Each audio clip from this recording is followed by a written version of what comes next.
والصلاة والسلام على سيدنا محمد سيد الأولين والآخرين وعلى آله وأصحابه أجمعين. أما بعد فأعوذ بالله من الشيطان الرجيم. بسم الله الرحمن الرحيم. القارعة ما القارعة وما أدراك ما القارعة يوم يكون الناس كالفراش المبثوث وتكون الجبال كالعهن المنفوش فأما من ثقلت موازينه فهو في عيشة راضية وأما من خفت موازينه فأمه هاوية وما أدراك ما هي نار حامية. سبحان ربك رب العزة عما يصفون وسلام على المرسلين والحمد لله رب العالمين. اللهم صل على سيدنا محمد وعلى آل سيدنا محمد وبارك وسلم. اللهم صل على سيدنا محمد وعلى آل سيدنا محمد وبارك وسلم. اللهم صل على سيدنا محمد وعلى آل سيدنا محمد وبارك وسلم.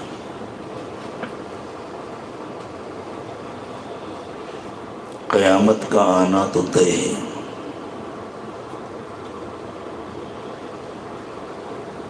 اللہ نے یہ قانون بنایا ہے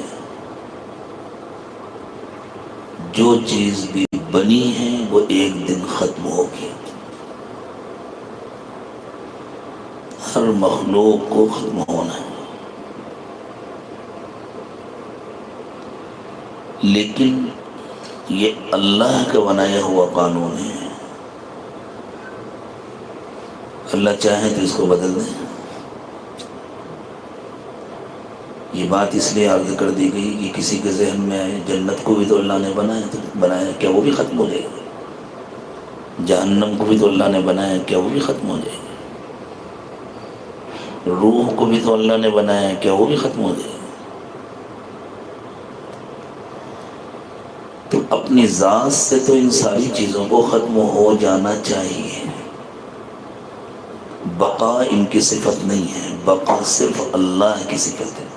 کل من علیہا فان ویبقى وجہ ربک ذو الجلال والاکرام. ہر چیز کی صفت فنا ہے، بقا صرف اللہ کی صفت ہے. لیکن جب تک اللہ چاہیں گے باقی رہے گی، چونکہ اللہ کی منشا یہ ہے کہ جنت جہنم ارواح ہمیشہ باقی رہیں تو ہمیشہ باقی رہیں گے. لیکن ہمیشہ باقی رہتے ہوئے بھی وہ اپنی ذات سے فانی ہوں گے. یوں سمجھیں جیسے ہم سب مردے ہیں. ہم تو اپنی ذات سے مردے ہیں نا، کیونکہ ہماری بنیاد ہی موت پر ہے. ہم زندہ نہیں تھے، اللہ نے زندہ کیا. جب تک اللہ چاہ رہے ہیں ہم زندہ ہیں. جس دن اللہ کی منشا ختم ہو جائے گی ہم پھر اپنے اصل پر واپس آ جائیں گے. ہماری اصل تو فنا ہے، ختم ہے. تو اللہ تعالیٰ نے جو کائنات بنائی ہے یہ اعلان فرما دیا یہ ختم ہوگی. زمین بھی ختم ہوگی، آسمان بھی ختم ہوں گے، چاند و سورج بھی ختم ہوں گے. اب سائنسدانوں نے بھی مان لیا اس کو کہ سورج کے اندر جو گیسیں ہیں وہ جل جل کر ختم ہو رہی ہیں. وہ کہتے ہیں بہت زیادہ ہیں، کروڑوں سال تک جلتا رہے گا سورج، لیکن آخر میں ایک دن ختم ہوگا. جیسے آپ نے چولہا جلایا، اس کے ساتھ چھوٹا سا سلنڈر جوڑ دیا تو چند گھنٹوں میں چولہا بجھ جائے گا. بہت بڑا سلنڈر جوڑ دیا تو زیادہ دنوں تک چلے گا.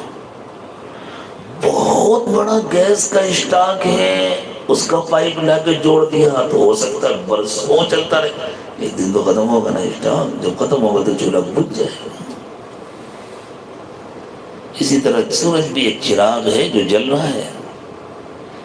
اب سائنسدانوں نے اس کو مان لیا کہ ایک دن تو گیسوں کا اشتعال ختم ہوگا اور یہ بجھ جائے گا. حالانکہ جتنے دن وہ سمجھ رہے ہیں اتنے دن تک باقی نہیں رہے گا.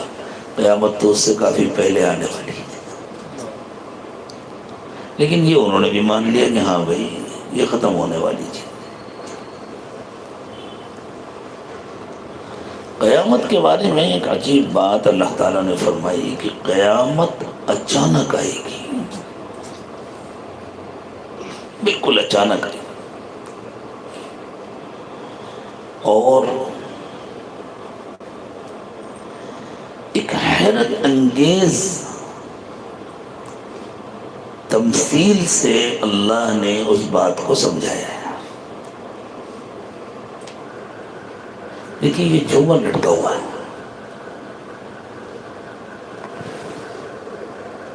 4 پتلے پتلے پائپ ہیں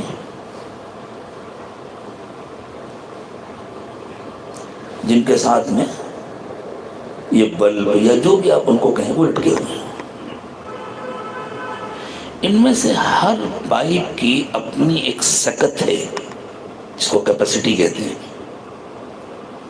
کہ وہ کتنا وزن برداشت کر سکتا ہے. جتنا جتنا وزن اس میں لٹکا ہوا ہے، اس میں ابھی 100 گرام کا اور اضافہ کرتے ہیں تو کوئی فرق نہیں پڑتا. پھر 1 گرام اور ڈال دیں کوئی فرق نہیں پڑتا. پھر 1 گرام اور ڈال دیں، لیکن ہم ڈالنا شروع کریں مسلسل صرف 1 گرام 1 گرام 1 گرام 1 گرام، تو کیا ہوگا؟ ایک وقت آئے گا کہ وزن اس کے سکت سے بڑھ جائے گا اور وہ ٹوٹ جائے گا. پائپ ٹوٹ جائے گا، وہ وزن نیچے گر جائے گا. اللہ تعالیٰ نے فرمایا قیامت زمین اور آسمان پر بھاری ہو رہی ہے.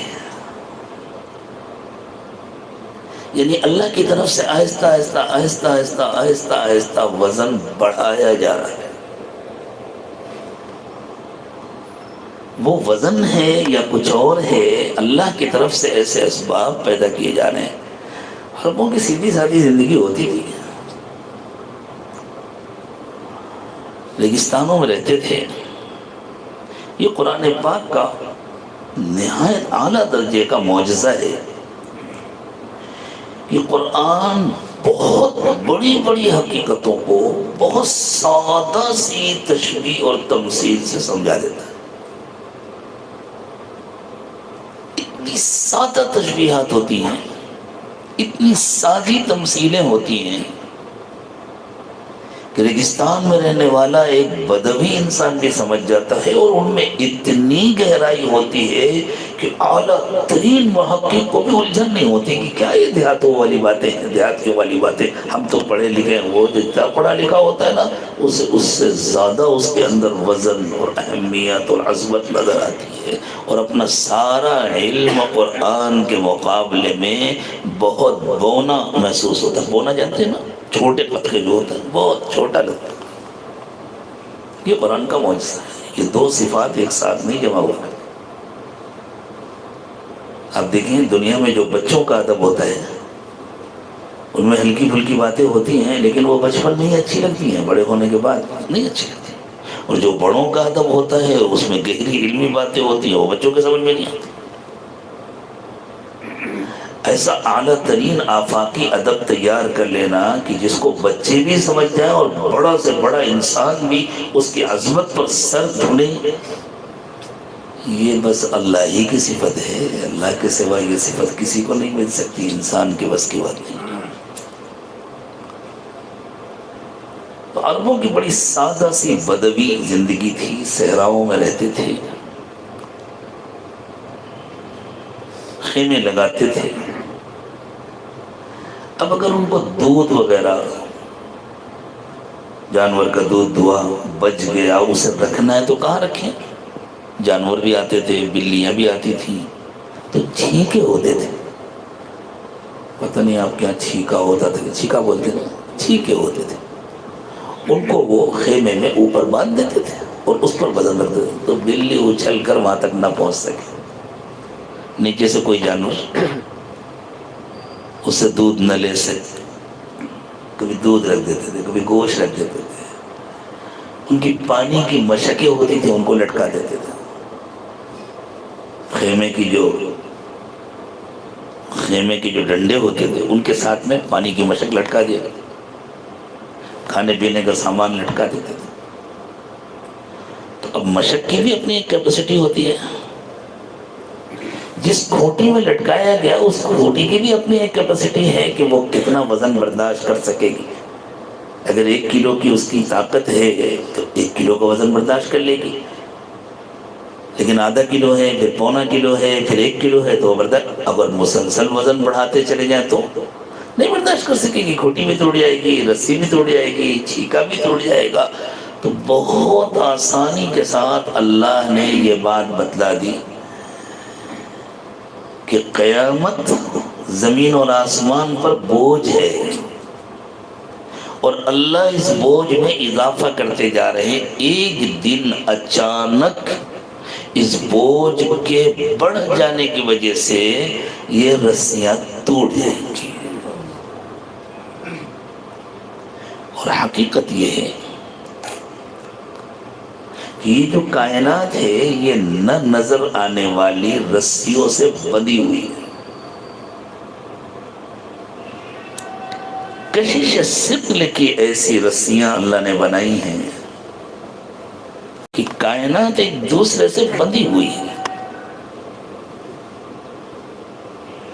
ہماری زمین سورج کے ارد گرد لگ بھگ 18 کروڑ کلومیٹر کے فاصلے میں چکر لگاتی ہے. یہ جو پورے سال کا چکر ہوتا ہے زمین کا, یہ جو دائرہ ہے, یہ دائرہ سورج سے 18 کروڑ کلومیٹر کے فاصلے پر لگ بھگ رہتا ہے, اور یہ زمین چکر لگاتی رہتی ہے. کم و بیش ہو سکتا ہے, تھوڑا سا اندازے ہیں محققین کے, اور ہم تو محض مقلد ہیں, ہم تو واقف ہیں نہیں. جو سن لیتے ہیں, جو پڑھ لیتے ہیں, وہ آپ کو سمجھ جاتے ہیں. یہ جو چکر لگا رہی ہے یہ زمین کسی چیز سے بندھی ہوئی تو نہیں ہے. اتنی تیز رفتاری سے چکر لگاتے ہوئے اس کو ہٹ جانا چاہیے. 18 کروڑ کلومیٹر کا دائرہ, اتنی تیز چکر لگاتے ہوئے اس کو دائرے کے باہر چلے جانا چاہیے, اندر ہو جانا چاہیے. اور خلا اتنا بڑا ہے, خلا کی وسعتوں کا انسان اب تک اندازہ نہیں لگا سکا. خلا اتنا بڑا ہے کہ اگر دنیا کے تمام انسانوں کو خلا میں لے جا کر چھوڑ دیا جائے, اور اتنے فاصلے پہ چھوڑ دیا جائے جیسے زمین سے سورج, ایک آدمی کو اتنے فاصلے سے چھوڑ دیا جائے, تو خلا میں جگہ کی کمی نہیں ہوگی.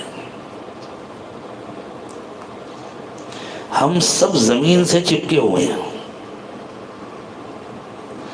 یہ بہت بڑی غلط فہمی ہے. ہم سمجھتے ہیں ہم زمین پہ سیدھے بیٹھے ہوئے. ہم زمین پہ سیدھے نہیں بیٹھے ہوئے, ہم زمین میں الٹے لٹکے ہوئے ہیں. جیسے یہ بلب لٹکے ہوئے ہیں, جیسے یہ فین لٹکا ہوا ہے نا, یہ چھت میں الٹا لٹکا ہوا ہے نا.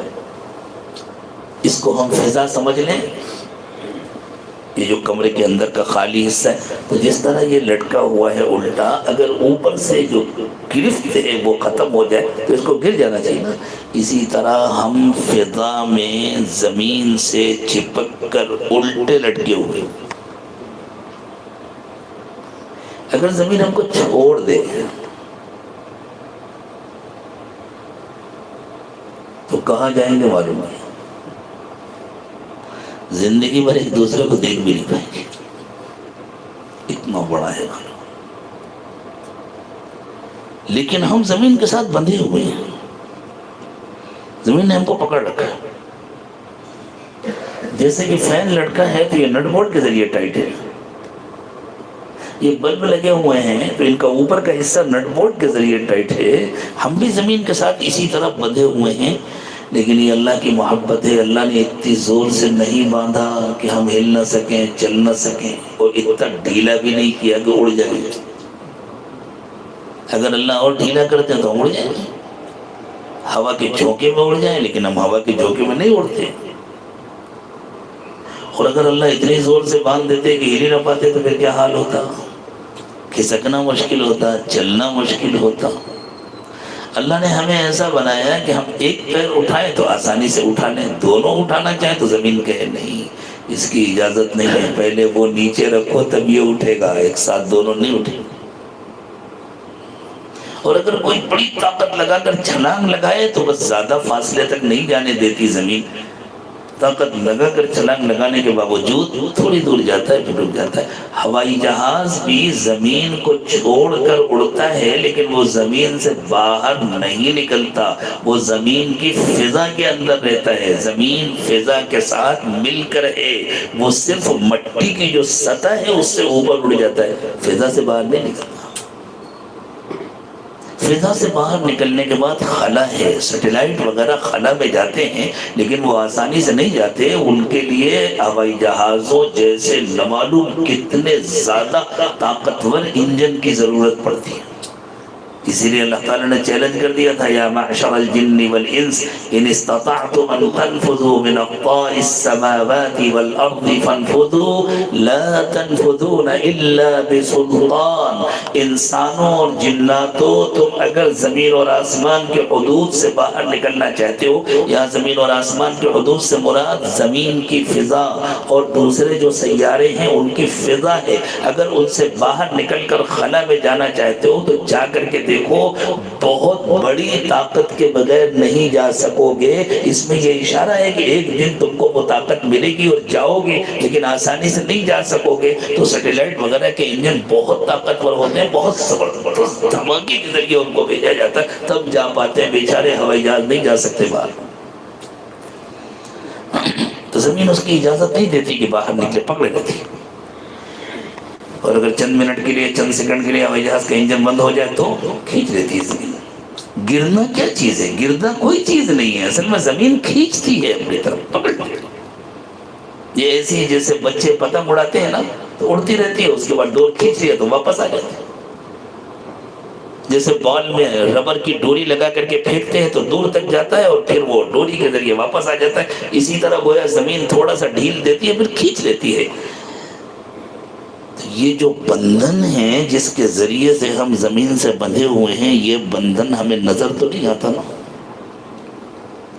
بالکل اسی طرح صرف ہم زمین سے بندھے ہوئے نہیں ہیں، زمین سورج سے بندھا ہوا ہے، زمین جو ہے وہ سورج سے بندھی ہوئی ہے، چاند زمین سے بندھا ہوا ہے، زمین سورج سے بندھی ہوئی ہے، دوسرے سیارے سورج سے بندھے ہوئے ہیں، اور خود سورج بھی اللہ جانے کس کے ساتھ بندھا ہوا ہے، وہ کہکشاں کے مرکز کے گرد چکر لگا رہا ہے۔ نہ نظر آنے والی رسیاں ہیں، نہ نظر آنے والے بندھن ہیں جنہوں نے سب کو باندھ رکھا ہے۔ قرآن کہتا ہے قیامت کا بوجھ بڑھتا جا رہا ہے، بڑھتے بڑھتے ایک دن اللہ کی منشا کے مطابق یہ بندھن توڑ جائیں گے، اور جب یہ بندھن توڑ جائیں گے تو کوئی چیز اپنی جگہ پر باقی نہیں رہے گی اور کوئی چیز اپنی حالت پر باقی نہیں رہے گی۔ یوم تبدل الارض غیر الارض والسماوات وبرزوا للہ الواحد القہار۔ جس دن نہ زمین اپنی حالت پر رہے گی، نہ آسمان اپنی حالت پر رہیں گے، سب کچھ بدل جائے گا۔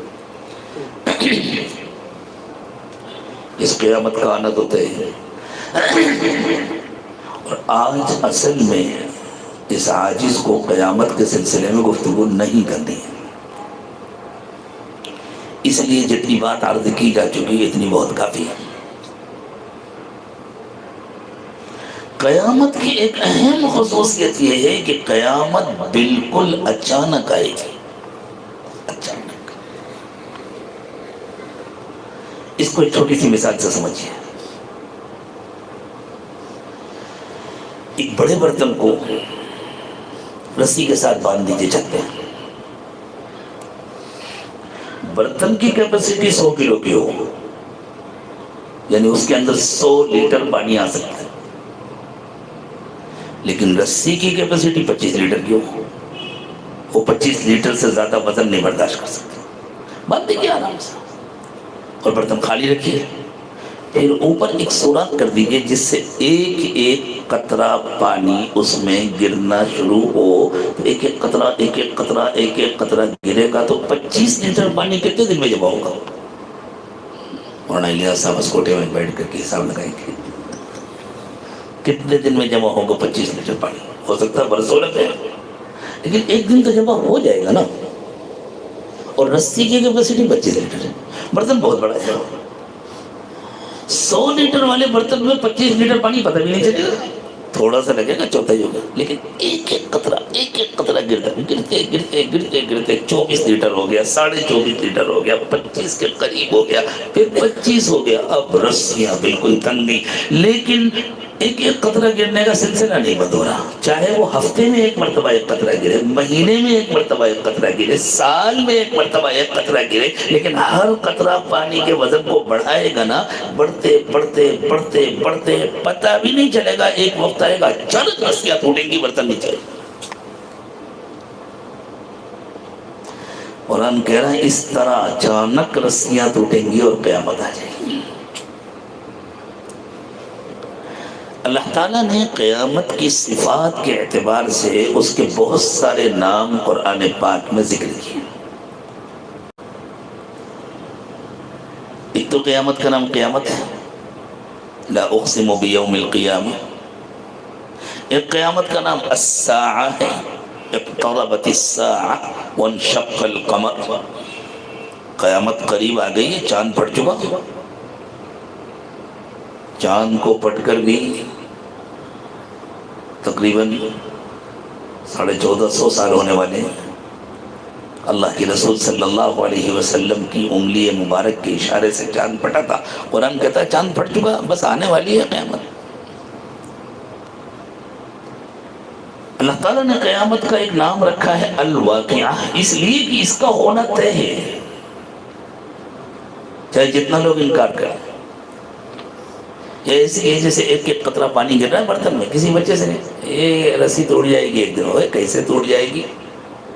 ہمارے ابا کے زمانے میں بھی ایسی تھی, ہمارے دادا کے زمانے میں بھی ایسی تھی. دادا نے بتلایا تھا کہ ہمارے ابا کے زمانے میں بھی ایسی تھی. اب تک تو ٹوٹی نہیں. لیکن ہر سمجھدار اور عقل مند آدمی جانتا ہے اگر ہفتے میں ایک مرتبہ بھی ایک قطرہ گرے تب بھی ایک دن وہ رسی ٹوٹے گی. اس کا ٹوٹنا بالکل طے ہے, یقینی ہے. یہی معنی ہے الواقعہ. اذا وقعت الواقعہ لیس لوقعتها کاذبہ. جب وہ ہونے والا واقعہ ہو کر رہے گا اس کو کوئی جھٹلانے والا نہیں. کسی کے انکار کرنے سے نہ ہو, ایسا نہیں ہو سکتا, وہ ہو کر رہے گا. اسی طرح قیامت کی خصوصیت یہ ہے کہ وہ اچانک آئے گی. جس زمانے میں فون نہیں تھے, ڈاک کا نظام نہیں تھا, ٹیلی گرام نہیں تھا, تیز رفتار سواریاں بھی نہیں تھیں, اور بغیر کسی اطلاع کے کوئی مسافر آتا تھا, گھر والے رات میں کھا پی کر آرام سے سو گئے. ابھی گہری نیند سو رہے تھے کہ باہر سے آگے کسی نے دروازہ کھٹکھٹایا. تو گھر والوں کے لیے تو یہ واقعہ اچانک ہے. حالانکہ وہ بیچارہ آنے والا تو اچانک نہیں آیا, وہ تو ہفتوں سے سفر کر کے آ رہا ہے. پیدل چلتے تھے, ہفتہ ہفتہ سفر, وہ تو آ رہا ہے دھیرے دھیرے. لیکن ان گھر والوں کے لیے تو یہ واقعہ اچانک, ارے کسی نے دروازہ کھٹکھٹا دیا بالکل اچانک. اب اٹھو, چلو اب تیاری کرو, اب اس کو کھانا کھلاؤ, پانی پلاؤ, بستر لگاؤ, اس کے آرام کا انتظام کرو. بھائی مہمان آیا تو سب کرنا پڑے گا نا. اب کی بات تو الگ ہے کہ مہمان آنے سے پہلے اطلاع کر دیتا ہے. پہلے خط لکھ دیا کرتے تھے, ٹیلی گرام بھیج دیا کرتے تھے. ٹیلی گرام پر ایک واقعہ یاد آیا. میں کہاں پر بات چھوڑ رہا ہوں, بھول جاؤں تو یاد دلا دیجیے. ہمارے حضرت پیر صاحب دامت برکاتہم نے اپنے سفر نامے میں لکھا ہے کہ حضرت جب روس کی آزاد ریاستوں کا سفر فرما رہے تھے, ازبکستان اور اس کے قریب کی ریاستوں کا, ایک شہر میں جانا تھا. تو حضرت کے ساتھ جو نوجوان علماء تھے انہوں نے کہا کہ حضرت وہاں ہمارے ایک دوست ہیں, ان کو ٹیلی گرام بھیج دیتے ہیں کہ ہم لوگ آ رہے ہیں. آپ کے گھر میں قیام کریں گے تاکہ وہاں نظم ہو. جو سردی وہاں بہت شدید ہوتی ہے، سردی کا زمانہ تھا، شدید سردی تھی. یہ 3 یا 4 افراد تھے. جب پہنچے تو جن صاحب کے گھر میں قیام کرنا تھا وہ باہر کھڑے ہو کر انتظار کر رہے تھے. ان کے لیے یہ واقعہ اچانک نہیں تھا. یہ حضرات پہنچے تو دیکھا جتنے افراد تھے اتنے بستر لگے ہوئے تھے، بیڈ تیار تھے، کھانا تیار تھا، عورتوں نے کھانا تیار کیا ہوا تھا، گرم گرم کھانا آ گیا. حضرت کے ساتھ جو نوجوان علماء تھے ان میں سے کسی نے جو ان کے دوست تھے پوچھا کہ آپ کو وقت پر ٹیلی گرام مل گیا تھا؟ کیسا ٹیلی گرام؟ ہم نے اپنے آنے کی آپ کو اطلاع دی تھی. آپ کو اطلاع دی؟ کہا نہیں. پھر آپ کو کیسے پتہ چلا؟ بستر بھی تیار ہے، کھانا بھی تیار ہے، آپ باہر کھڑے ہو کر انتظار کر رہے ہیں. کہنے کہ خواب دیکھا تھا کہ کچھ مہمان آنے والے ہیں، اس وقت پہنچیں گے، اتنے آنے والے ہیں. کسی اللہ والے نے خواب میں بتلایا تھا کہ تمہارے گھر میں بہت اللہ کے نیک بندے آنے والے ہیں، اس لیے تیاری کی تھی. دیکھیں وہ سعادت مند تھے، انہوں نے خواب دیکھا، ان کو اطلاع دے دی گئی، انہوں نے تیاری کر لی. ہمیں بھی تو اللہ اور اس کے رسول نے بتلایا ہوا ہے قیامت آنے والی ہے، اللہ ہمیں توفیق دے ہم بھی تیاری کر لیں. اور اللہ کے رسول صلی اللہ علیہ وسلم نے فرمایا زمین اور آسمان کی قیامت کا انتظار نہ کرو، تمہاری موت تمہاری قیامت ہے. من مات فقط قامت قیامتہ، جس کی موت آ گئی اس کی قیامت آ گئی. تو ہماری قیامت تو بہت جلدی آنے والی ہے نا، کس پل آ جائے گی، کس لمحے آ جائے گی معلوم نہیں ہے. تو ہمیں بھی انتظار کرنا، ہمیں بھی تیاری کرنی چاہیے اور اس کا انتظار کرنا چاہیے.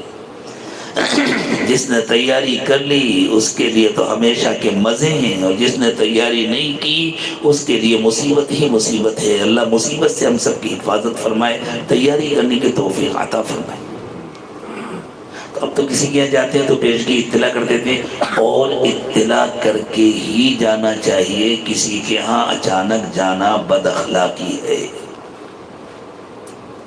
ایک دوسری بات، جب کسی کے ہاں جائیں تو جانے کے بعد بہت جلدی اپنا پروگرام بتلا دینا چاہیے.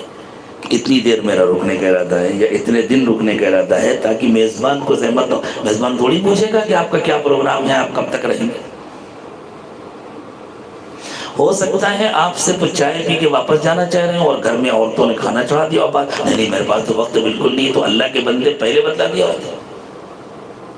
اور ہو سکتا ہے آپ ٹھہرنے کے ارادے سے آئے ہوں، گھر والے سمجھے ہوں بس آئے ہیں ابھی چائے پی کے چلے جائیں گے، تو اب کھانے کا انتظار نہیں ہو رہا اور آپ انتظام نہیں ہو رہا اور آپ انتظار فرما رہے ہیں.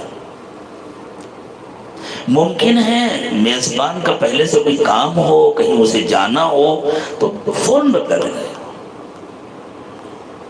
اور اگر کسی بڑے کے پاس گئے اور اس نے پوچھا کہ بھئی کیا پروگرام ہے، تو حضرت جیسا آپ فرمائیں، یہ بے ادبی ہے، جیسا آپ فرمائیں. کیوں؟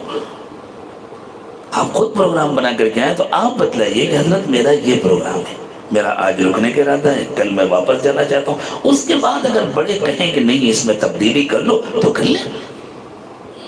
یہ جو کہتے ہیں حضرت میرا تو یہ پروگرام تھا، میں یہ سوچ کے آیا تھا، باقی میں آپ کے تابع ہوں، آپ جیسا ارشاد فرمائیں ایسا کر لوں.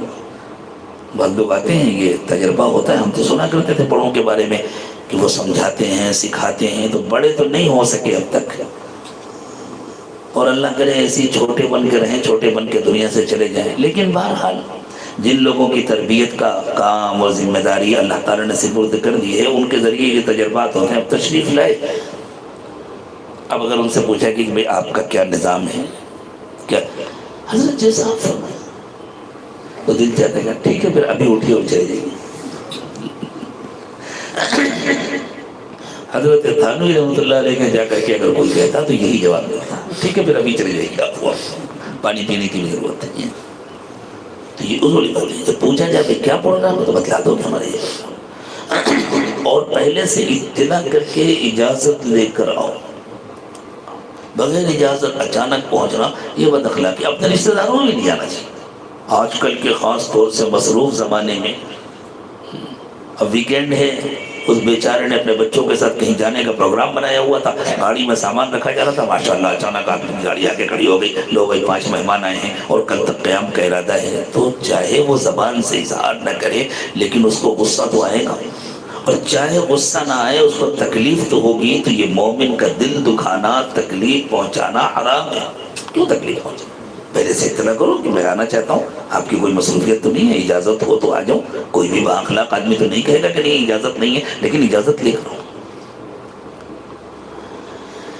لیکن جس زمانے میں قرآن نازل ہوا تھا اس زمانے میں تو کوئی شکل ہی نہیں تھی نا پیش کی اطلاع کرنے کی۔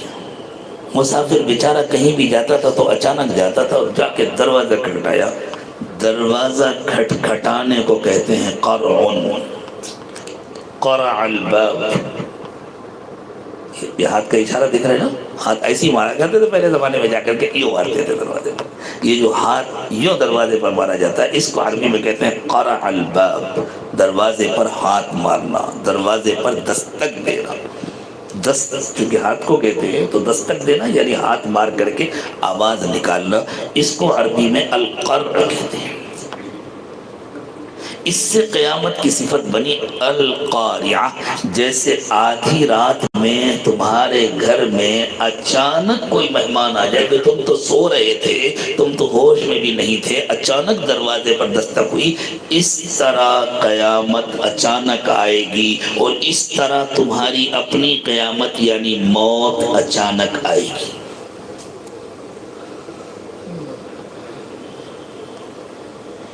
پھر اللہ نے فرمایا انسان کو اپنی حیثیت کا بڑا احساس ہوتا ہے، وہ اپنی حیثیت کو اپنا وزن سمجھتا ہے۔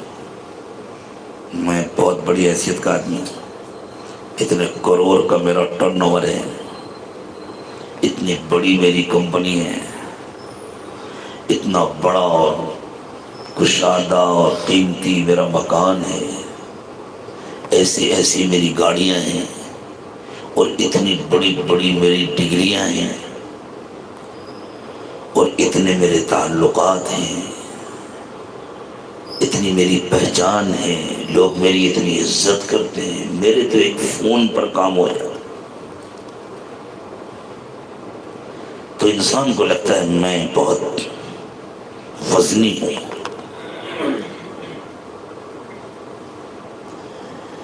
انسان کی نگاہوں میں پتنگوں کا کیا وزن ہوتا ہے؟ بارش کے زمانے میں جب بلب جلتا ہے تو کتنے پتنگے آتے ہیں؟ اگر کھڑکیاں نہ بند کی جائیں، دروازے نہ بند کیے تو کتنے پتنگے آتے ہیں؟ اور ان میں سے کتنے مر جاتے ہیں؟ 100 پتنگے اگر مر گئے تو شاید 1 گرام وزن بھی نہیں ہوتا ہوگا۔ اتنے چھوٹے چھوٹے باریک باریک ہوتے پڑے رہتے ہیں، ان کو اٹھا کے جھاڑ کے پھینک دیا جاتا ہے، کسی کو خیال بھی نہیں آتا ان کا کوئی وزن ہوتا ہے۔ اللہ فرما رہے انسانوں دھوکے پہ مت رہو، تمہارا کوئی وزن نہیں ہے۔ تمہاری ذات کا، تمہاری جائیداد کا، تمہارے روپے پیسے کا، تمہارے تعلقات کا، تمہاری تعلیم کا، تمہاری ڈگریوں کا، تمہارے مکانات کا، تمہاری گاڑیوں کا کوئی وزن نہیں ہے۔ قیامت کے دن وزن اعمال کا ہوگا، اس کی فکر کرو تمہارے پاس اعمال کتنے ہیں۔ جیسے پتنگوں کا کوئی وزن نہیں ہوتا، ہزاروں پتنگے جمع ہو جائیں تو کوئی خاص وزن نہیں، ایک پتنگے کا کیا وزن؟ سونا تولنے کی جو ترازو ہوتی ہے اس کے اوپر بھی اگر ایک پتنگا رکھا جائے تو شاید پتہ بھی نہیں چلے۔ 1 ملی گرام کے بھی بہت سارے حصے کیے جائیں تو مشکل سے کوئی ایک حصہ بنے گا اس کا وزن بتلانے کے لیے۔ اللہ فرماتے ہیں قیامت کے دن تمام انسان ایسے ہوں گے جیسے پھیلے ہوئے پتنگے۔ یوم یکون الناس کالفراش المبثوث۔ سب سے پہلے تو اللہ تعالیٰ نے اس واقعے کی اہمیت جتلائی ہے کہ تم سمجھو قیامت کیا ہے۔ یہ کوئی معمولی واقعہ نہیں ہے. پوری کائنات کا ٹوٹ جانا، پوری کائنات کا ختم ہو جانا کوئی معمولی واقعہ نہیں ہے. القارعۃ ما القارعۃ، وہ اچانک آ کر دستک دینے والی. پتہ ہے وہ کیا چیز ہے؟ وما ادراک ما القارعۃ، پھر سمجھو تمہیں پتہ ہے وہ کیا ہے.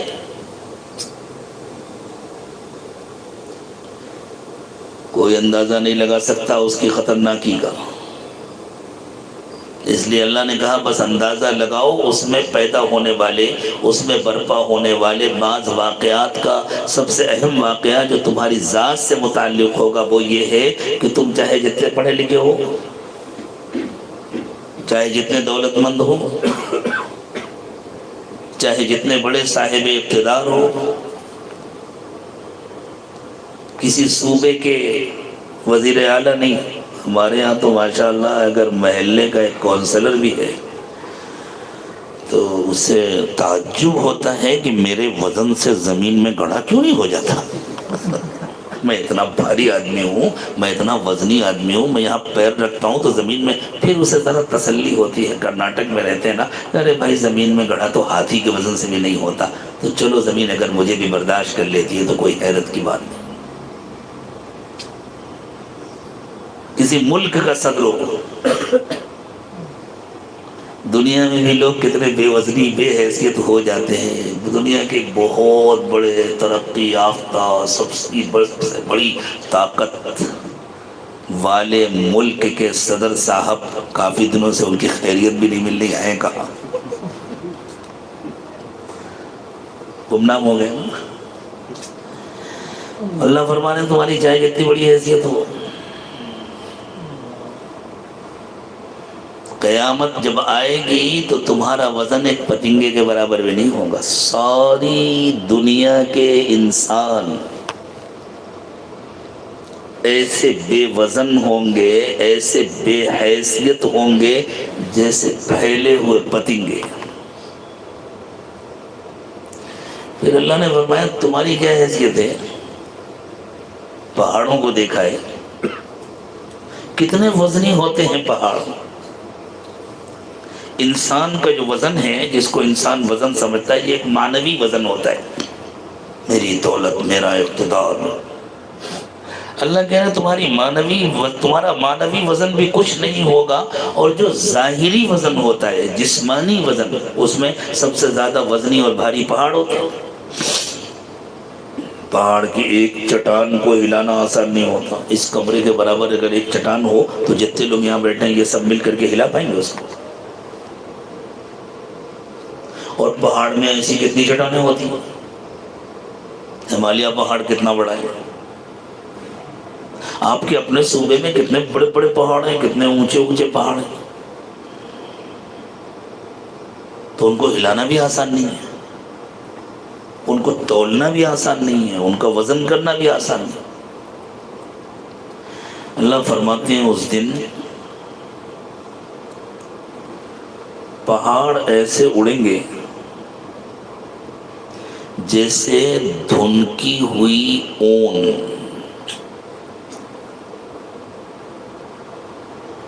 اون تو جانوروں کے بالوں سے بنتا ہے. شپ ہوتے ہیں، بھیڑ، ان کے بال ہوتے ہیں. پھر اس بال کو بھی جب مشین کے ذریعے سے اور پھیلا دیا جاتا ہے، اس کو دھنکنا کہتے ہیں. پتہ نہیں یہاں کی زبان میں کیا کہتے ہیں. تو جب دھنک دیا جاتا ہے تو وہ اور پھیل جاتا ہے، تو اس کا حجم کچھ زیادہ ہو جاتا ہے، وزن اور ہلکا ہو جاتا ہے. اگر ایک بال ہو اور اس کو دھنک کر پھیلا دیا گیا ہو اور اس کو ہاتھ میں رکھ کے ایسے دھیرے سے پھونکے تو کتنی زور سے اڑ کے جائے. اللہ فرماتے ہیں بڑے بڑے پہاڑ ایسے ہوں گے جیسے یہ دھنکا ہوا اون. کیوں؟ اس لیے کہ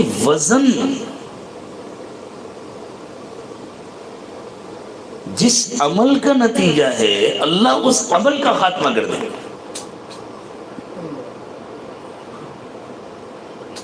ایک چھوٹی سی مثال سے سمجھیں. ایک گراڑی لے لیجیے.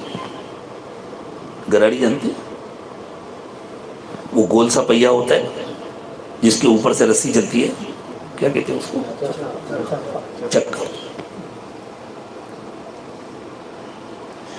اس میں ایک طرف کچھ سامان رکھ دیجیے, باندھ دیجیے. دوسری طرف سے ایک آدمی رسی سے اس کو کھینچے. جتنی زور سے کھینچنے والا کھینچے گا اتنا زیادہ وہ ادھر جو سامان ہے وہ اوپر اٹھے گا نا. یہ کھینچنے والا اگر چھوڑ دے, چھوڑیے,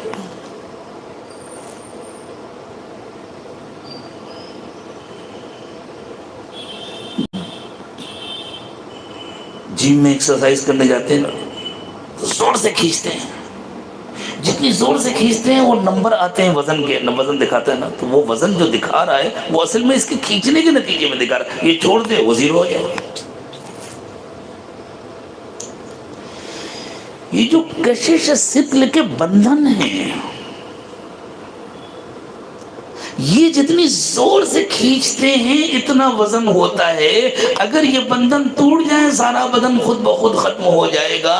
تو جب کشش ثقل ختم ہو جائے گی, جب یہ بندھن ٹوٹ جائیں گے, تو نہ انسان کا کوئی وزن رہے گا, نہ پہاڑ کا کوئی وزن رہے گا, نہ ظاہری جسم کا کوئی وزن رہے گا, نہ مانوی کوئی وزن رہے گا. مانوی چیزیں وہ مانوی خیالات جو انسان کے اپنے بنائے ہوئے. ہاں, اللہ کی طرف سے جس کے اعمال بھاری ہوں گے, وزنی ہوں گے, اس کو اللہ تعالیٰ بہت بڑا عزت کا وزن عطا فرمائے گا. یوم یکون الناس کالفراش المبثوث, جس دن انسان ایسے ہو جائیں گے جیسے پھیلے ہوئے پتنگے. وَتَكُونُ الْجِبَالُ كَالْعِحْنِ الْمَنْفُوشِ, اور پہاڑ ایسے ہو جائیں گے جیسے دھنکی ہوئی اون. فَأَمَّا مَنْ ثَقُلَتْ مَوَازِينُهُ, یہ سارا وزن تو ختم ہو جائے گا. جس کے پلوے وزنی ہوں گے. پلوے کیا؟ ترازو ہوتی ہے نا, جو رسیوں سے بندھی ہوئی ترازو ہوتی ہے. ایک طرف سامان رکھا جاتا ہے, ایک طرف باٹ رکھا جاتا ہے, وزن رکھا جاتا ہے. ترازو کو میزان کہتے ہیں. تو قرآن کہتا ہے جس کے ترازو وزنی ہوں گے, یعنی جس کے پلے وزنی ہوں گے. یہ ایک طرف کا جو پلہ ہوتا ہے عربی میں اس کو کفہ کہتے ہیں, کفۃ المیزان. احادیث میں کہیں کہیں کفہ کا تذکرہ آتا ہے. قرآن مطلقاً ترازو کہتا ہے. اللہ جانے پلڑے ہوں گے یا کوئی ایسا ترازو ہوگا. آج کل تو نہ معلوم کس کس چیز کو وزن کر لیا جاتا ہے, ہوائیں بھی تول لی جاتی ہیں. بھی بہت سارے طریقے ہیں وزن کرنے کے جن میں ظاہری پلڑے نہیں ہوتے, لیکن وہ میٹر ہوتا ہے جو وزن بتلا دیتا ہے. اللہ جانے کیسے اعمال کا وزن کیا جائے گا, وہ تو وہاں جا کر کے دیکھیں گے انشاءاللہ. لیکن قرآن کہتا ہے جس کے ترازو وزنی ہوں گے اس کی کامیابی دائمی ہے.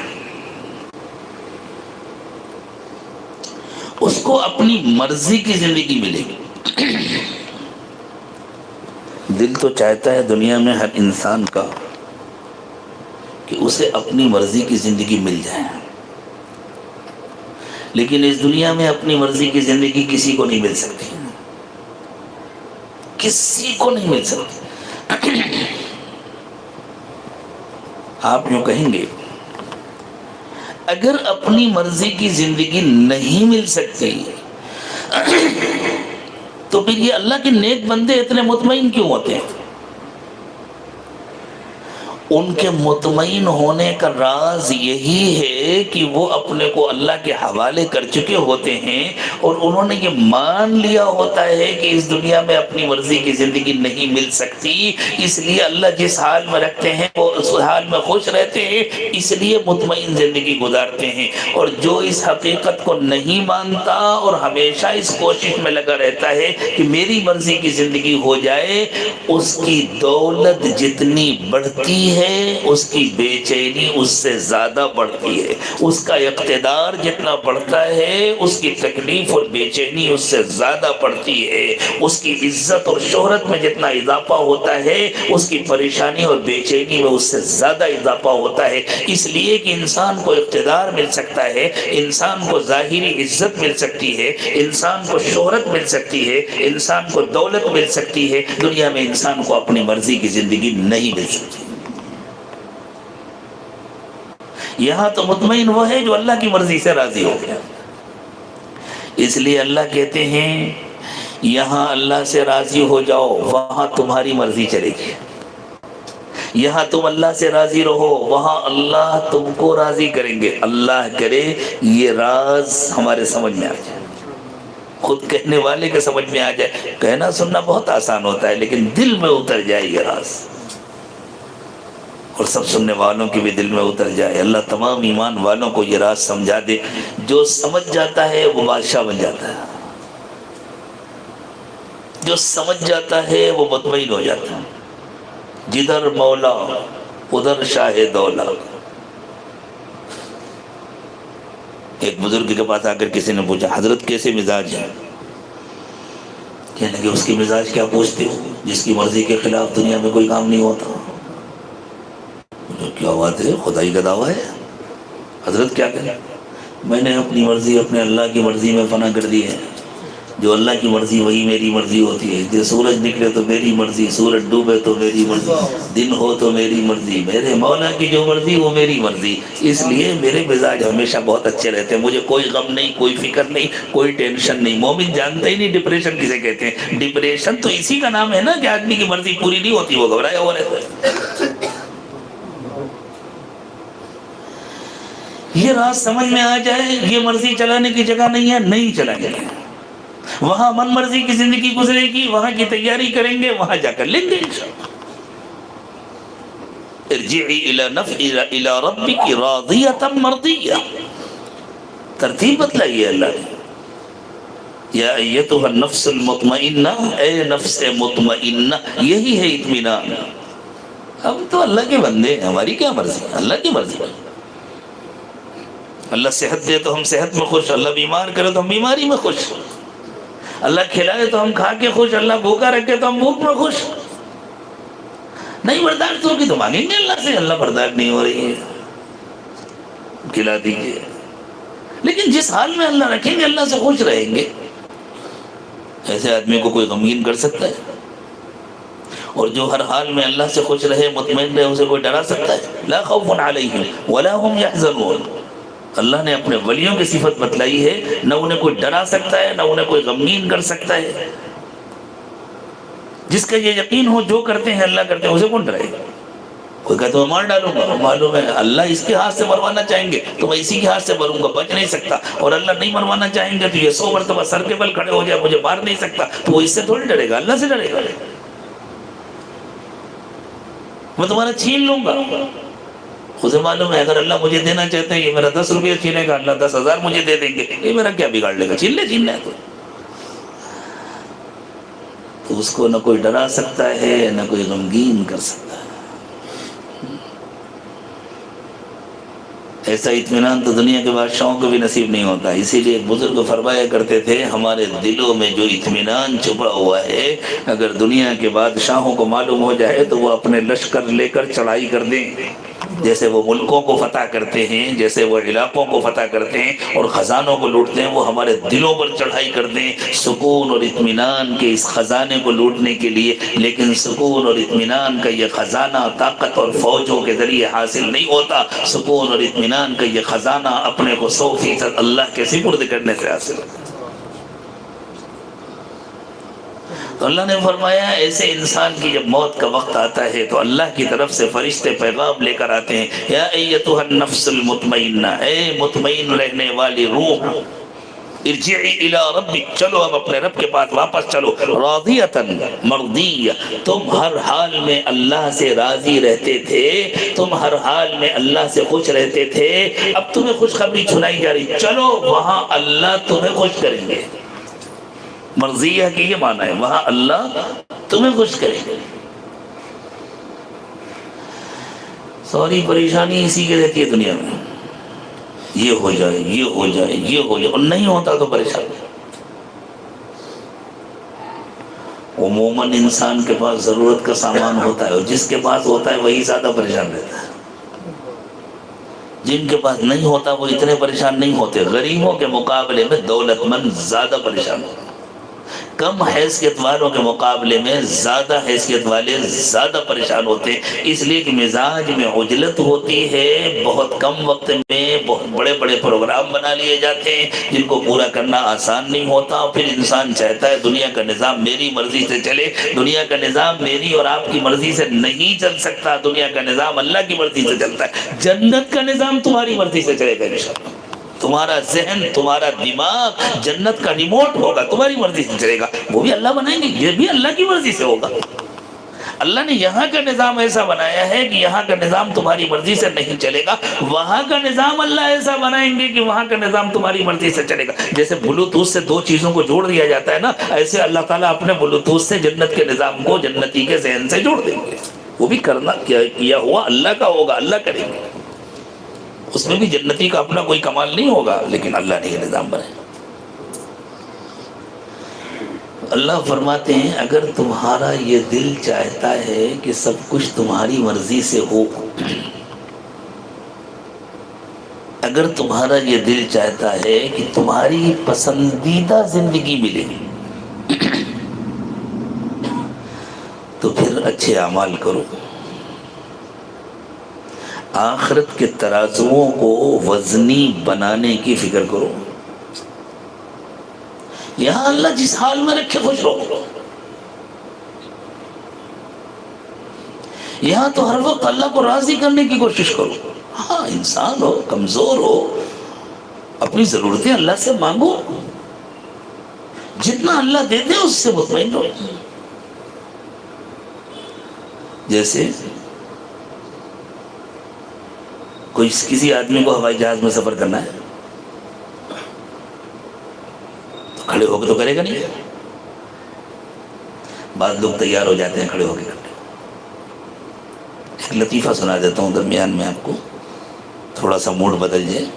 ایک مرتبہ ہم لوگ حج کے لیے گئے ہوئے تھے، بعض لوگ اللہ کے گھر میں جا کر بھی جھوٹ بولنے سے اور ناجائز مذاق کرنے سے باز نہیں آتے، وہ سمجھتے ہیں ہم حج کر رہے ہیں نا سارے گناہ دھل جائیں گے، پتہ نہیں دھلتے ہیں، دوسروں کا بوجھ بھی پڑ جاتا ہے۔ ہاں صرف حج کرنے سے، صرف عمرہ کرنے سے، صرف کام کرنے سے گناہ نہیں دھلا کرتے، اللہ کو راضی کرنے سے اور اپنے کو اللہ کے سپرد کرنے سے گناہ دھلتے، اور اللہ کا سپرد کرنا صرف عرفات کے میدان میں نہیں ہوتا، پوری زندگی کے لیے ہوتا ہے۔ حج کر کے آئے اور زندگی میں تبدیلی نہیں آئی، یہ اس بات کی علامت ہے کہ اللہ نے حج قبول نہیں کیا، واپس کر دیا۔ حج قبول ہوتا ہے تو زندگی بدلتی ہے، اور زندگی بدلنے کا یہ مطلب نہیں کہ صرف چہرے پر داڑھی آ جاتی ہے، پینٹ شرٹ اتر جاتا ہے اور کرتا پیجامہ۔ زندگی بدلنے کا مطلب یہ ہوتا ہے کہ انسان کے معاملات، انسان کے اخلاق، انسان کے عادات بدل جاتے ہیں، وہ اللہ کے حکم کو پورا کرتا ہے، اللہ کے بندوں کے حقوق ادا کرتا ہے، یہ معنی ہے زندگی بدلنا۔ کتنے لوگ قیامت کے دن اٹھیں گے جن کی عرفات میں کبھی حاضری نہیں ہوئی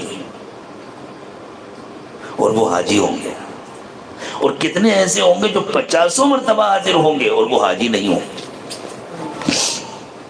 اللہ ہم سب کی حفاظت فرمائے۔ تو ایک مرتبہ ہم لوگ حج کے لیے گئے ہوئے تھے، اللہ قبول فرمائے۔ ایک صاحب تھے ہمارے مہاراشٹر کے، بہت زیادہ ان کی مذاق کرنے کی عادت تھی۔ ایک بیچارے بہت بھولے بھالے آدمی حج کے لیے آئے تھے۔ بعض لوگ ہوتے ہیں گاؤں کے بہت بھولے، انہوں نے ان کو سمجھایا کہ بھائی جہاز میں سیٹیں کم ہیں تو ایئر لائن والوں نے اعلان کیا ہے جو کھڑے ہو کر جائے گا اپنی سیٹ دوسرے کو دے دے گا اس کے کرائے میں 15,000 روپے کم کر دیا.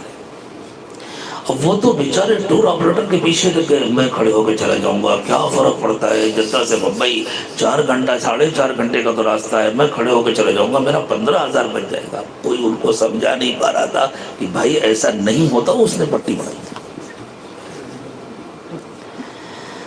میں بھی اس گروپ میں تھا, مجھے دیکھ دیکھ کر افسوس ہوتا تھا کہ اللہ یہاں آ کر بھی لوگ ایسے مذاق کرتے ہیں. کسی سے کھلواڑ ہے نا اس کے ساتھ, بیچارے کے ساتھ. وہ سیدھا سادہ آدمی حج کے لیے آیا, اور یہ تو جھوٹ ہے. اللہ کے نبی صلی اللہ علیہ وسلم نے ایک مرتبہ حضرت عائشہ سے فرمایا, عائشہ مذاق میں جھوٹ بولنا بھی حرام ہے. بعض لوگ جھوٹ بولتے ہیں, بعد میں کہہ دیتے ہیں میں تو مذاق کر رہا تھا. مذاق میں جھوٹ بولنا بھی حرام ہے. کوئی اگر مذاق میں زہر کھا لے تو بچے گا کہ مرے گا؟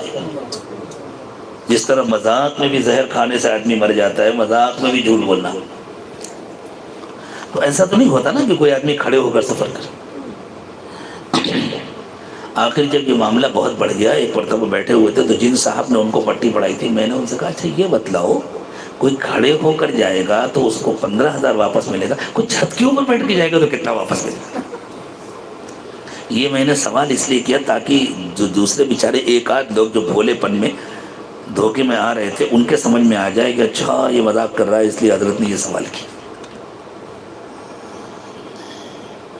تو اب آدمی جاتا ہے سفر کرنے کے لیے تو اسے معلوم ہے بھائی میں کھڑے ہو کے تو جاؤں گا نہیں. اب چیک ان کاؤنٹر پہ پہنچے, اس نے ایک سیٹ دے دی. آدمی خوش ہو جاتا ہے نا, مجھے سیٹ مل گئی. جلوہ نہیں کرتا مجھے آگے کی چاہیے, مجھے پیچھے کی چاہیے. زیادہ سے زیادہ درخواست کرتا ہے, ریکویسٹ کرتا ہے, بھائی مجھے آگے سیٹ دے دیجئے, مجھے ونڈو سیٹ دے دیجئے, مجھے آئل سیٹ دے دیجئے, یا مجھے فلاں سیٹ دے دیجئے, فلاں کے ساتھ مجھے ایک ساتھ جمع کر دیجئے. اگر اس نہیں بھائی وہ سیٹ تو نہیں ہے یہی, تو آدمی مطمئن چلو ملی تو مان جاتا ہے نا. بس یہی معاملہ ہونا چاہیے ہمارا اللہ کے ساتھ. اللہ نے اپنی کتنی نعمتیں ہمیں عطا فرمائی ہیں. دعا مانگنا, ریکویسٹ کرنا ہے, درخواست کرنا ہے. اللہ میں کمزور ہوں, میرا یہ دل, اللہ میں یہ چیز چاہتا ہوں, یہ نعمت چاہتا ہوں, اگر مجھے مل جائے تو آسانی ہوگی. مانگو, دے دے اللہ تو خوش, نہ دے تو خوش. جو اس طرح مانگتا ہے اس کی کوئی دعا رد نہیں ہوتی. رد نہ ہونے کا یہ مطلب نہیں کہ جو مانگتا ہے اللہ وہی دے دیتے ہیں. رد نہ ہونے کا یہ مطلب ہے کہ اگر مصلحت کے موافق ہے تو وہی دے دیتے ہیں, ورنہ وہاں جمع کر دیتے ہیں کہ میرا بندہ تو مجھ سے ہر حال میں راضی تھا اور میرے بندے نے مجھ سے مانگا, یہاں دینا تو مناسب نہیں لیکن میں وہاں دوں گا. اور رسول اکرم صلی اللہ علیہ وسلم نے فرمایا قیامت کے دن جب ان دعاؤں کا اجر سامنے آئے گا جن کا نتیجہ دنیا میں ظاہر نہیں ہوا تھا, تو بندہ کہے گا کاش کہ سارا اجر میرے لیے یہی جمع کیا گیا ہوتا. وہاں میں نے روٹی مانگی تھی, اللہ نے روٹی دی, صبح کھائی, دوپہر تک وہ گندگی بن کر جسم سے نکل گئی. کاش کہ یہاں اجر ہوتا تو ہمیشہ کے لیے مجھے جنت ملتی. لیکن جو اللہ سے راضی نہیں رہتا اس کی دعا اس کے منہ پر اٹھا کر مار دی جاتی ہے. تو اس قابل ہے کہ ہم سے مانگے؟ تو اب تک ہمارا بندہ نہیں بن سکا, تو ہم سے راضی نہیں ہے, تیرے دل میں ہماری شکایت ہے, تو اس قابل نہیں ہے. تو اس دنیا میں اپنی مرضی نہیں چلتی. جس نے اس راز کو پا لیا وہ دنیا میں بادشاہوں سے اچھی زندگی گزارتا. اللہ یہ راز مجھے آپ کو عطا. جس نے اس راز کو پا لیا اور اپنی آخرت بنانے کی فکر کر لی, جنت میں اس کو اپنی مرضی کی زندگی ملے گی. فَأَمَّا مَنْ ثَقُلَتْ مَوَازِينُهُ فَهُوَ فِي عِيشَةٍ رَاضِيَةٍ. جس کے ترازو وزنی ہوں گے وہ من مرضی کی زندگی میں رہے گا, وہ من مرضی کی زندگی جیے گا, پسندیدہ زندگی جیے گا, اور یہ زندگی کبھی ختم نہیں ہوگی. خالدین فیہا ابدا, جنتی جنت میں ہمیشہ ہمیشہ رہیں گے. وَأَمَّا مَنْ خَفَّتْ مَوَازِينُهُ, اور جس کے ترازو ہلکے ہوئے, اعمال نہیں یا ہیں دکھاوے گی. اب سوچیں, ایک آدمی ایک نیکی کا کام کرتا ہے, اگر وہ اللہ کے لیے کر رہا ہے تو اسی کے ساتھ دوسرا گناہ کیوں کر رہا ہے؟ اللہ نے اس سے منع کیا ہے نا. اس کا مطلب یہ ہے کہ یہ کام وہ اپنی مرضی سے کر رہا ہے، دکھاوے کے لیے کر رہا ہے، لوگوں میں عزت ملے یا اس کا اپنا دل خوش ہو اس لیے کر رہا ہے، وہ اللہ کا بندہ بن کے تو نہیں کر رہا۔ اگر اللہ کا بندہ بن کے کر رہا ہے تو اللہ کا بندہ کوئی جز وقتی تو نہیں ہوتا اس کام میں، جس طرح وہ اللہ کا بندہ ہے دوسرے موقع پر بھی، تیسرے موقع پر بھی، چوتھے موقع پر بھی، ہر وقت بھی تو اللہ کا بندہ ہے۔ جو اللہ کا بندہ بن گیا اور اخلاص کے ساتھ اللہ کا حکم پورا کیا، عمل میں وزن اخلاص سے آتا ہے۔ اس کو اور آسانی کے ساتھ سمجھیں، یہ جو الگ الگ قرے ہیں یا الگ الگ سیارے ہیں، ان سیاروں کی کشش ثقل الگ الگ ہے۔ جیسے ہماری زمین کے اندر جتنی کشش ہے، چاند میں لگ بھگ اس کی آدھی ہے۔ کیوں پروفیسر صاحب آدھی ہے نا چاند میں؟ جی جی پوچھ لیتے ہیں بھائی، یہ لوگ ماہر لوگ ہیں اس فن کے۔ تو اب کیا ہوگا اگر 10 کلو کا وزن، گورنمنٹ سے رجسٹرڈ 10 کلو زمین سے اٹھا کر چاند پہ لے جا کر کے رکھے تو اس میں لکھا تو ہوگا 10 kg، لیکن وزن کتنا ہوگا وہاں؟ 5 کلو۔ اس لیے کہ وزن اصل میں نیچے سے ہے، اس کا اپنا کوئی وزن نہیں ہے۔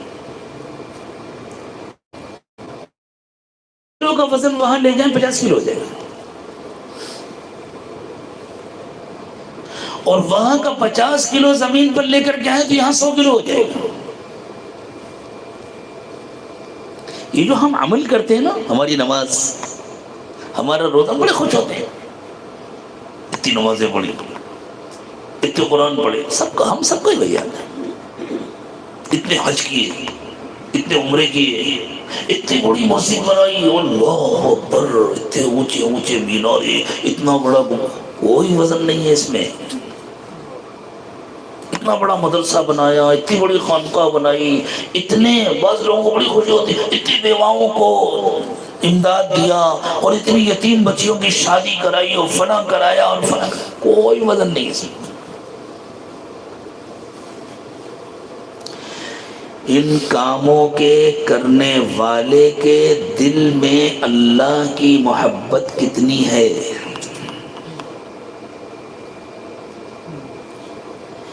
عمل جب اس محبت سے جڑتا ہے، اسی کو اخلاص کہتے ہیں۔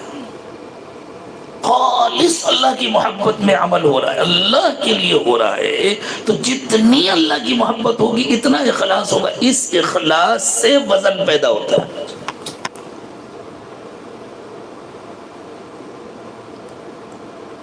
زمین کا جو دائرہ ہے، زمین کی جو فضا ہے، ابھی اس پورے مکان کو، اس پوری بلڈنگ کو اس سے باہر لے جا کر کے خلا میں چھوڑ دیں تو 1 گرام وزن بھی ہوگا؟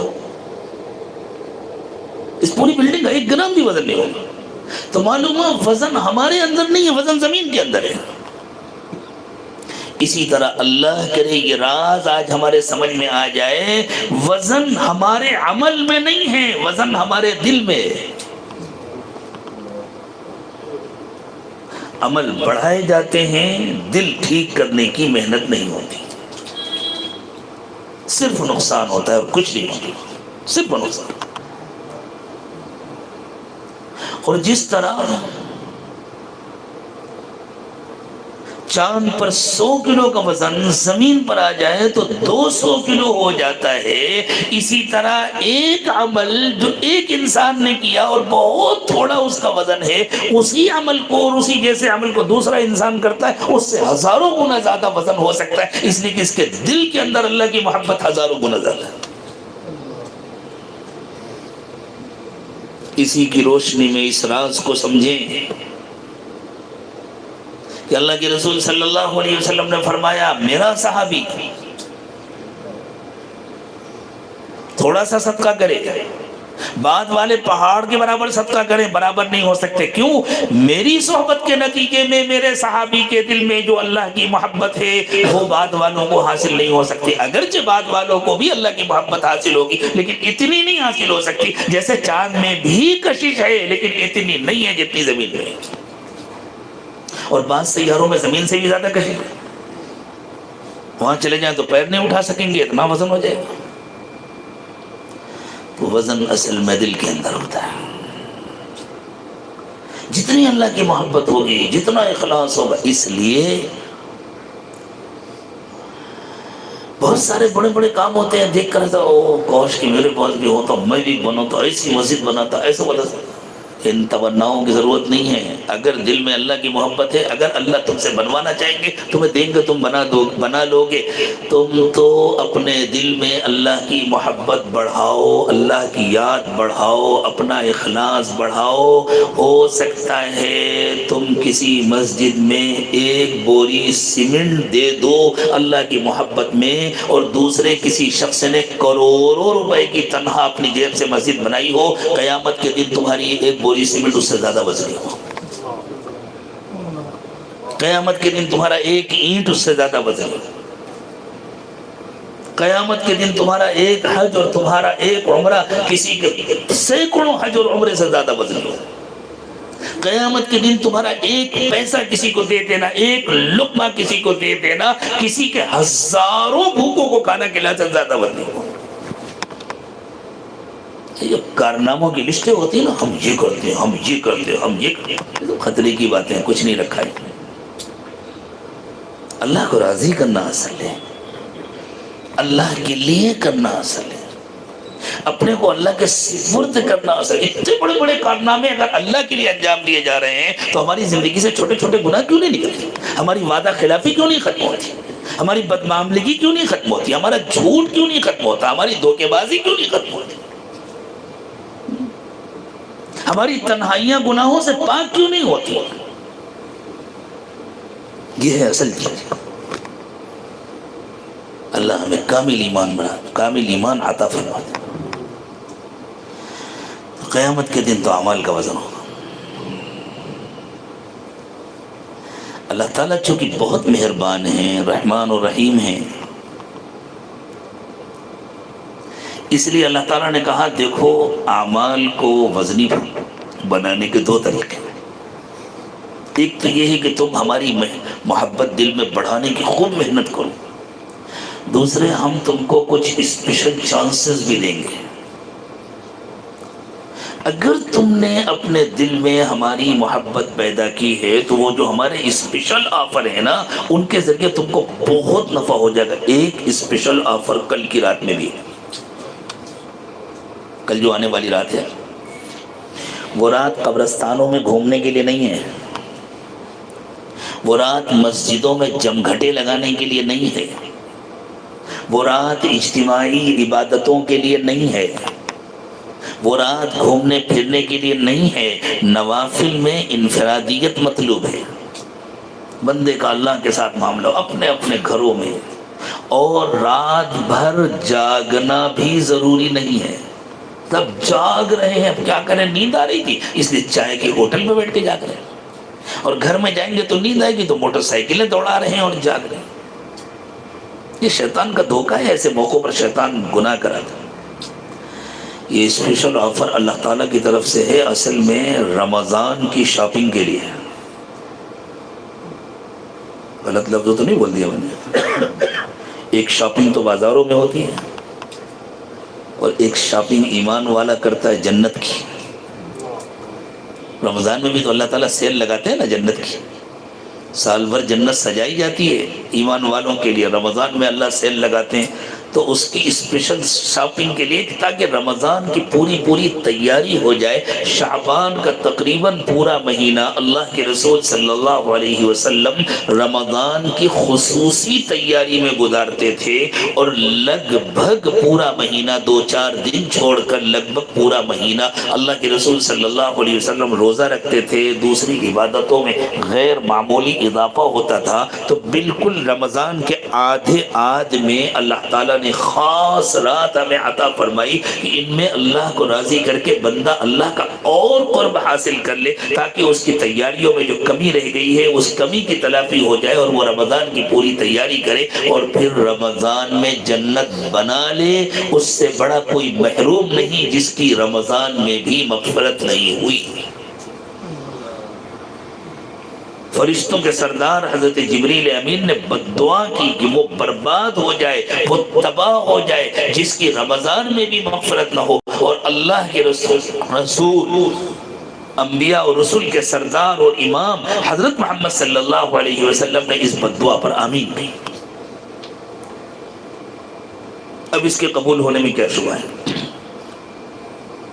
چند دن رہ گئے ہیں، آدھا مہینہ باقی۔ اللہ ہمیں عافیت کے ساتھ رمضان عطا فرمائے، اور اللہ ہمیں رمضان کی تیاری کرنے کی توفیق عطا فرمائے۔ اور جتنے دن رہ گئے ہیں اب اللہ تعالیٰ ہمیں توفیق دے ہم اپنی جان کھپا دیں، اتنا اللہ کو یاد کریں، اتنا توبہ کریں، اتنا استغفار کریں، اپنا جائزہ لیں۔ کل کی رات کے آنے سے پہلے اپنا جائزہ لیں، اپنے دل کو پاک و صاف کریں، اپنے گناہوں سے اللہ سے معافی مانگیں، یہ طے کریں کہ آئندہ اللہ کی نافرمانی نہیں کریں گے، بندوں کے حقوق بھی ادا کریں گے، جو باقی ہیں ان کو ادا کرنے کی فکر کریں، طے کریں کسی کو کوئی تکلیف نہیں پہنچائیں گے، اللہ کے حقوق بھی ادا کریں گے، فرائض کا اہتمام کریں گے، تمام فرائض کو خاص طور سے نمازوں کو تکبیر اولیٰ کے ساتھ جماعت کے ساتھ ادا کرنے کی کوشش کریں گے، ذکر کریں گے، تلاوت کریں گے، اللہ کو خوب یاد کریں گے، اور جو کچھ بھی اللہ تعالیٰ نے عطا فرمایا ہے اس میں اپنی حیثیت کے مطابق اللہ کے راستے میں خرچ کریں گے۔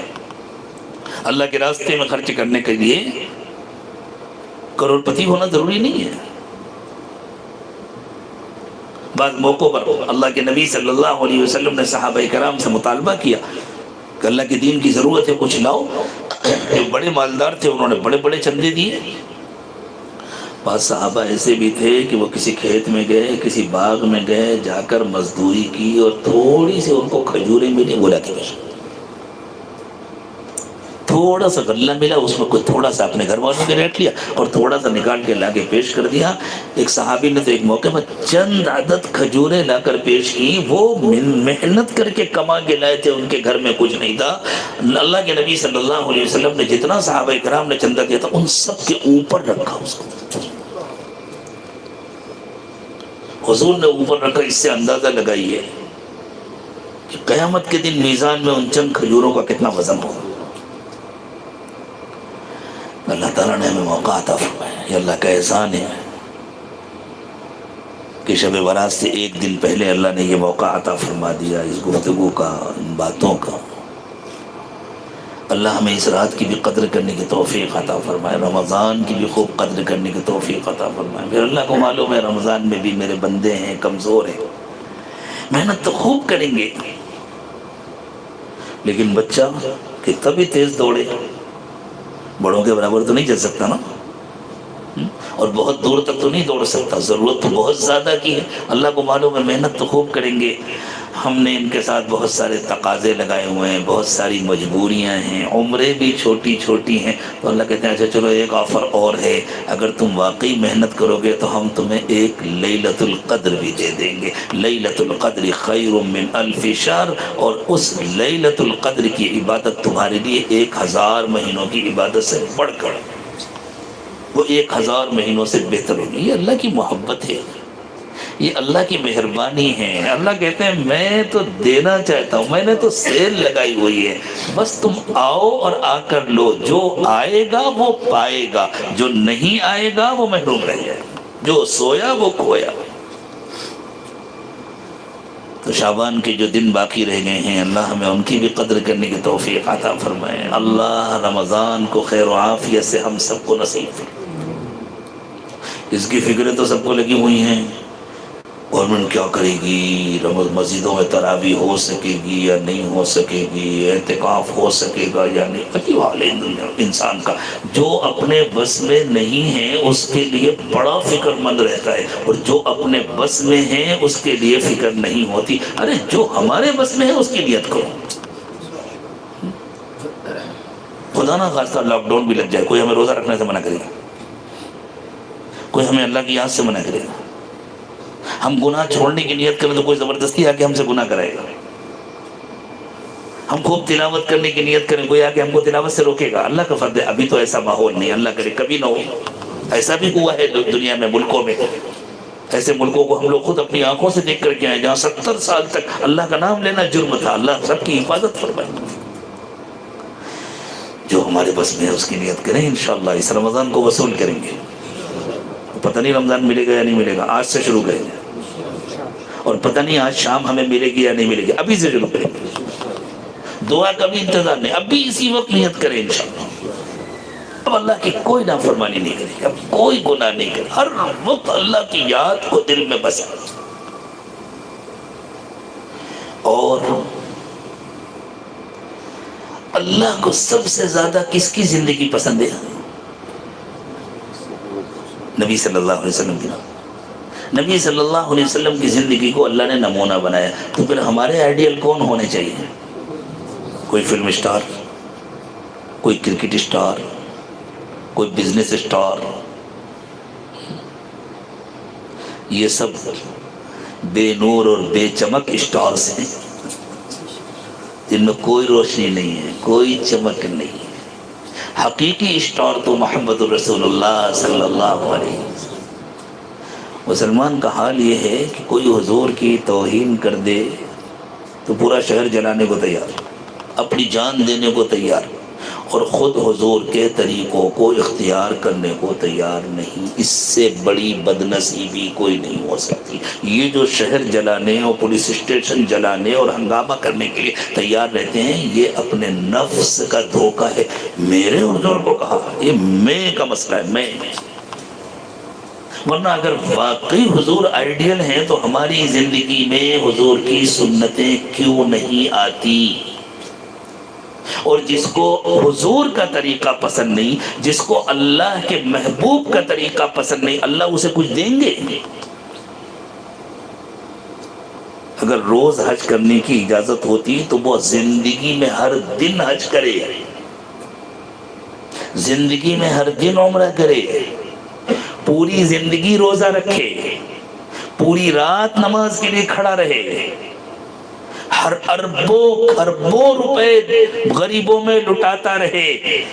اگر اسے حضور کے طریقے پسند نہیں ہیں، اللہ کے محبوب کے طریقے اسے پسند نہیں ہیں، اللہ کے ہاں اس کے لیے کچھ نہیں ہے، کچھ نہیں ہے، کچھ نہیں۔ اللہ کرے ہماری آنکھوں پر جو دھوکے کی پٹی بندھی ہوئی ہے وہ اتر جائے۔ اور یہ تو تربیت گاہ ہے۔ میں خود بھی اپنی تربیت کی نیت سے حاضر ہوتا ہوں، آپ بھی اپنی تربیت کی نیت سے آئے ہیں۔ اگر یہاں بھی تربیت نہیں ہوگی تو کہاں تربیت ہوگی؟ جو کفر از کعبہ برخیزت کجا ماند مسلمانی۔ اگر کعبے میں بھی جا کر ایمان نہیں ملا، وہاں بھی کفر ملا، تو پھر مسلمان کہاں جا کر بنے گا؟ میرے دوستو، یہاں لگی لپٹی باتیں نہیں کی جاتی، یہاں دل خوش کرنے والی باتیں نہیں کی جاتی، یہاں اللہ کو خوش کرنے والی باتیں کی جاتی ہیں۔ اگر ہم یہ چاہیں کہ ہمارا دل خوش کرنے والی باتیں کی جائیں تو ہم کو بہت بڑا دھوکہ ہے، اللہ کرے وہ دھوکہ نکل جائے۔ یہ بتلاؤ اللہ کی سب سے زیادہ پسندیدہ زندگی کون سی ہے؟ حضور کی زندگی ہے یا نہیں؟ ہم حضور کی زندگی کب سے اپنائیں گے؟ حضور کی زندگی کا مطلب صرف چہرے پر داڑھی رکھنا نہیں، وہ بھی ضروری ہے۔ حضور کی زندگی کا مطلب صرف پائچے کا ٹخنے سے اونچا کرنا نہیں، وہ بھی ضروری ہے۔ پائچے کا ٹخنے سے نیچے لٹکانا، پیجامہ ہو یا پینٹ ہو یا لنگی ہو، حرام ہے، حرام۔ چاہے جتنے بڑے حاجی صاحب لٹکائے اور چاہے جتنے بڑے متولی صاحب لٹکائے، سب کے پیر جہنم میں جلائے جائیں گے۔ ہاں، ایسا نہیں کہ منسٹر صاحب چھوڑ دیے جائیں گے، کوئی چیف منسٹر بن جائے یا پرائم منسٹر بن جائے یا اس سے بھی اوپر کوئی منسٹر ہوتا ہو تو وہ بن جائے، اللہ اور اس کے رسول کی جو نافرمانی کرے گا اس کا انجام جہنم ہے، اور اللہ اور اس کے رسول کی جو کھلم کھلا نافرمانی کرے گا اس کی کوئی نیکی اللہ کے یہاں قبول نہیں ہوگی۔ سب اس طرح اڑا دی جائیں گی جیسے پتنگے بے وزن ہو کر اڑیں گے، جیسے پہاڑ بے وزن ہو کر اڑیں گے۔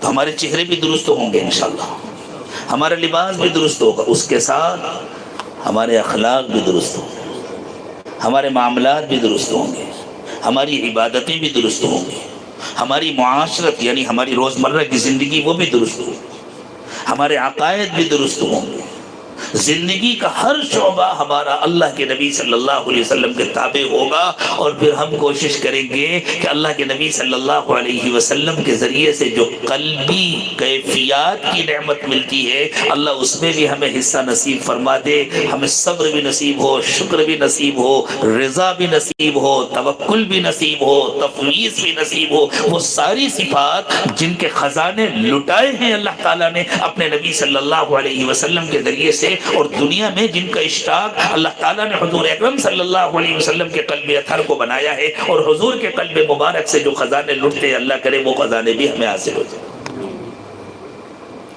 اس کے لیے میرے دوستو ہم سب ابھی اسی وقت نیت کریں، آج سے ہم اپنے آپ کو بدل رہے ہیں انشاءاللہ۔ توبہ اسی کا نام ہے، توبہ یو ٹرن کا نام ہے، جا چکے جہاں تک جانا تھا اب ہم یو ٹرن لے رہے ہیں، اس کا نام ہے توبہ۔ اب بھی اسی وقت سے ہم اپنے آپ کو بدل رہے ہیں انشاءاللہ۔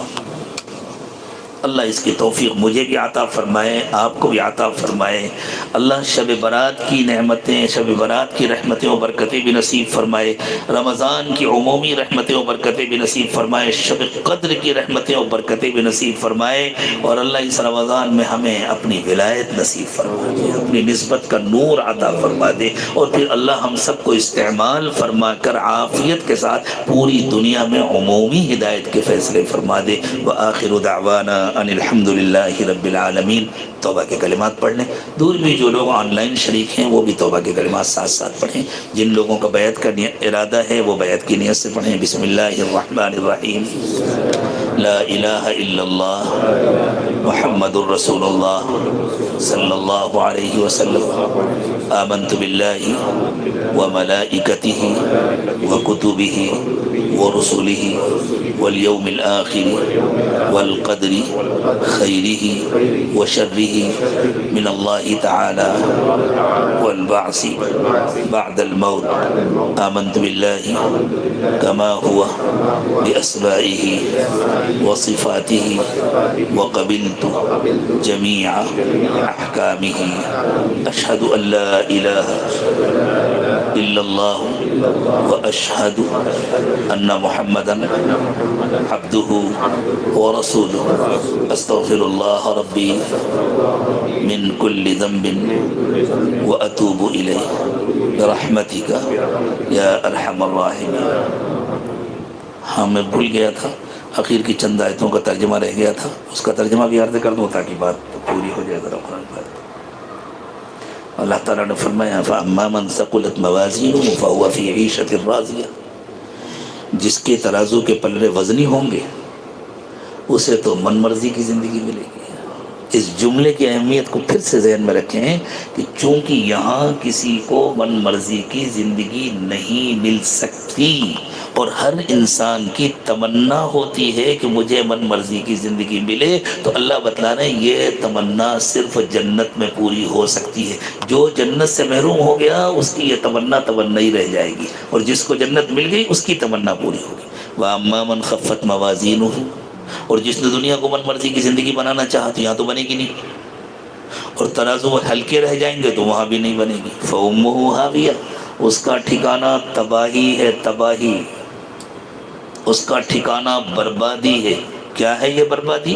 وَمَا أَدْرَاكَ مَا هِيَ، تمہیں پتہ ہے کیسی بربادی ہے؟ نَارٌ حَامِيَةٌ، گرم گرم آگ، دہکتی ہوئی آگ۔ اللہ اس آگ سے ہم سب کی حفاظت فرمائے، دعا فرمائے۔ سبحان ربی العلی الاعلی الوہاب، اللہم صلی علی سیدنا محمد وعلی آل سیدنا محمد وبارک وسلم۔ ربنا ظلمنا انفسنا وإن لم تغفر لنا وترحمنا لنکونن من الخاسرین۔ اے اللہ ہم جہنم کو برداشت کرنے کی طاقت نہیں رکھتے، اللہ جہنم کی گرمی سے، جہنم کی دھوپ سے بھی ہماری حفاظت فرمائی ہے۔ اللہ ہم جنت کے حقدار تو نہیں ہیں، لیکن اللہ اپنے فضل سے ہمیں جنت عطا فرما دیجیے۔ اللہ دنیا میں ہمیں اپنی مرضی کی زندگی گزارنے کی توفیق عطا فرمائے، اللہ آپ کی مرضی کی زندگی گزارنے کی توفیق عطا فرمائے، اللہ اپنی مرضی کو آپ کی مرضی میں فنا کر دینے کی توفیق عطا فرما دیجیے۔ اللہ اب تک جو گناہ ہوئے انہیں معاف فرما دیجیے، آئندہ گناہوں سے پاک و صاف زندگی نصیب فرمائیے۔ اے اللہ بری زندگی، بری موت موت برے انجام سے حفاظت فرمائیے، اچھی زندگی اچھی موت اچھا انجام نصیب فرمائیے۔ اللہ دن کے گناہوں کو بھی معاف فرما دیجیے، رات کے گناہوں کو بھی معاف فرما دیجیے، مجمع کے گناہوں کو بھی معاف فرما دیجیے، تنہائی کے گناہوں کو بھی معاف فرما دیجیے۔ اے اللہ ہمارے سینوں کو اپنی محبت سے لبریز فرمائیے، ہماری ہڈی ہڈی بوٹی بوٹی میں اپنی محبت پیدا فرمائیے۔ اے اللہ دلوں کی غفلت دور فرما دیجیے، اللہ دلوں کی غفلت دور فرما دیجیے۔ اللہ دلوں کو اپنی یاد سے آباد فرمائیے، ہمارے انگ انگ سے روے روے سے اپنا ذکر جاری فرمائیے۔ اے اللہ ہمارے انگ انگ سے روے روے سے اپنا ذکر جاری فرمائیے۔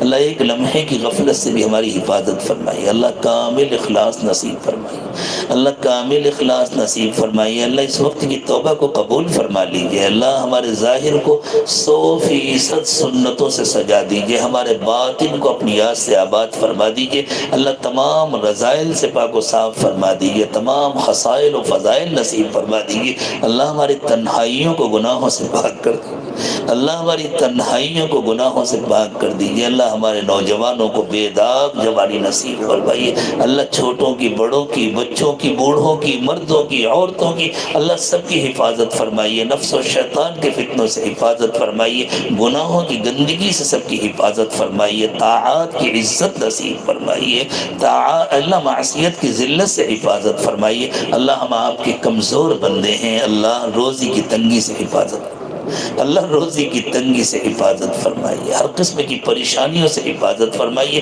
اللہ اٹکے ہوئے کام بنا دیجئے، الجھے ہوئے کام سلجھا دیجئے، پریشانیاں دور فرما دیجئے، آسانیاں پیدا فرما دیجئے۔ اللہ جو نعمتیں ہمیں حاصل ہیں وہ بھی آپ ہی کی دی ہوئی ہیں، ہمارا کوئی حق نہیں ہے اللہ، بغیر حق کے آپ نے عطا فرمایا۔